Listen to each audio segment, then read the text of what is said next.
This is my hobby. The greatest hobby. Everyone, Hobbyist here. We are back at it again with our Talisman character exploration guide. Now previously we have covered the mutant, and I'm not gonna lie, he's a bit of a frustrating character to go over just because I feel that he's too high risk to be worth anything. But now we are a bit more than halfway done with these 5 Cataclysm characters. And one thing that I failed to mention previously is that, surprisingly, there are no good characters inside of the Cataclysm expansion. Every character so far is either going to be neutral or evil, and that's simply going to remain that way. So I've been keeping you guys here for too long, so let's get to that next character. The world is sick on malignant magic and evil sorcery.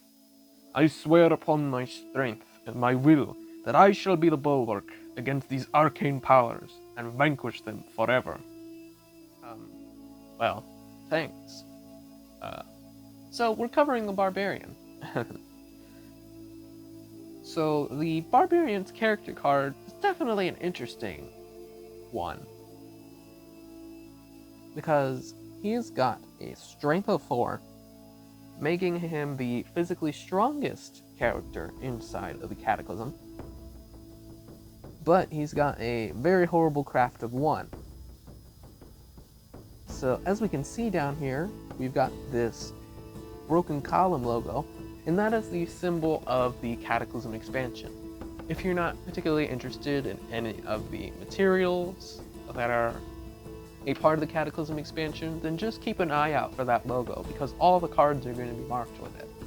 And it just simply makes things easier when it comes to separating it from everything else inside of your Talisman adventures. Moving onwards with Barbarian, he has got a Fate of 2, a Life of 5, also a pretty high health count. He is a neutral character, and he starts in the Crags, which is why we have him where we do. As we can see in immediate positioning, he's already got a Remnant card in his area, and he is directly beside the Highland expansion. In fact, he's right in front of it, and a couple spaces off to the left, he is close to the City expansion as well. So that is something to take into consideration when it comes to playing as the Barbarian. And looking at his character card here, he's got 4 character abilities. So let's go ahead and take a look and see what we've got here. So the first ability states, you begin the game with a greatsword from the purchase deck. So this is the greatsword. You might have seen this in the armory of the City expansion when I've been talking about the City characters. And honestly, the greatsword, just the fact that it's in the Barbarian's hands, kind of makes him a dangerous character. Because right out of the gate, we can see that adding that 2 to his strength already gives him a strength of 6, which is definitely stronger than most characters inside of Talisman, and it already implies that we want to be going that direction in order to being able to progress and being able to make it towards the middle of the Cataclysm board. But one thing that definitely does suck if you're playing as the Barbarian is that you cannot have or gain spells. However, spells cannot affect you, except for the command spell. So right out of the gate, we can already see that Barbarian's actually coming out to be a solid character. Generally, high strength characters are going to either be vulnerable to spells or vulnerable to psychic combat. As we can see, the Barbarian doesn't lack the former. Because you are entirely protected by spells, you don't have to worry about spellcasters. You can immediately go after them. Now, with the command spell being the only thing that stands in your way, you really do open yourself up to the various things that you can do against other players. Because once you take away a spellcaster's ability to use spells, they're honestly just going to be vulnerable to your fury. because right out of the gate with 6 strength, and you're coming around swinging that greatsword, you're honestly going to be a pretty big problem, especially when we go into this third character ability, which says if you are defeated in psychic combat and just lost a life, you may roll 1 die. If you roll a 4, 5, or 6, your magic resistance protected you, and you did not lose that life, though you still lost the psychic combat. So, how much better can the Barbarian honestly get?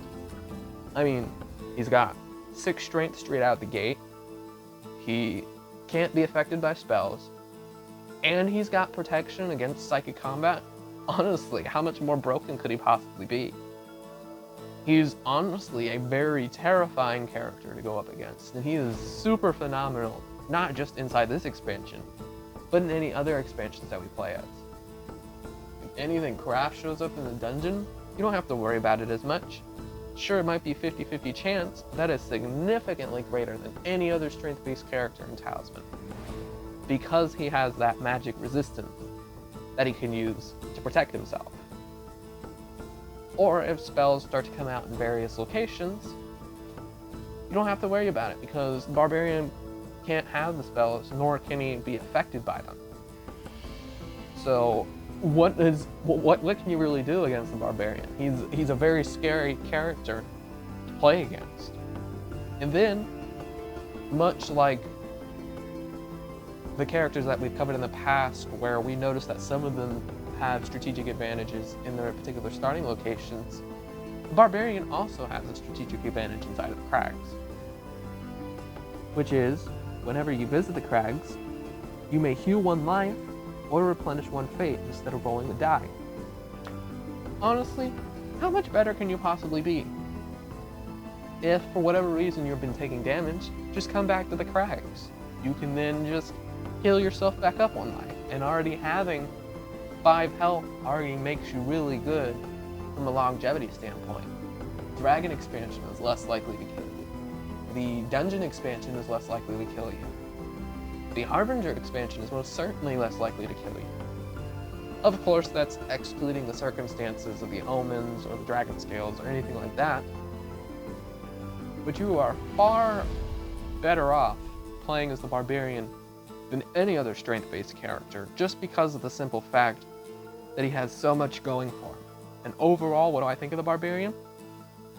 The Barbarian is significantly better than the Mutant and significantly better than the Scavenger, because he doesn't share the psychic weaknesses or the spell weaknesses that every other character that we've covered so far, and any characters that we're going to be covering after this.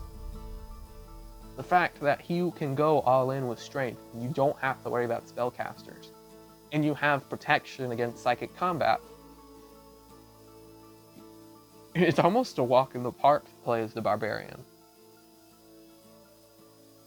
The only things that are really con-like is just you can't carry spells, so you can't have spells that you can use against other players. And sometimes the game is just, it might be the luck of the cards for the Barbarians, where things don't necessarily go his way.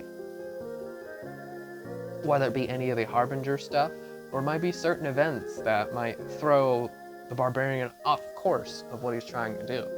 And inside the Cataclysm, with the 47 cards that are available to him, that are in addition to the 100 cards that are inside of the base game, not really much stands in your way. It's honestly fantastic. So, honestly, at this point in the game, I'd probably put him dang near above everybody else, and probably put him in the same category as the Warlock. It's honestly been the only other character that I've been excited about to cover, just because of how powerful he actually is. But yes, this covers the Barbarian, and I will see you guys in the next one.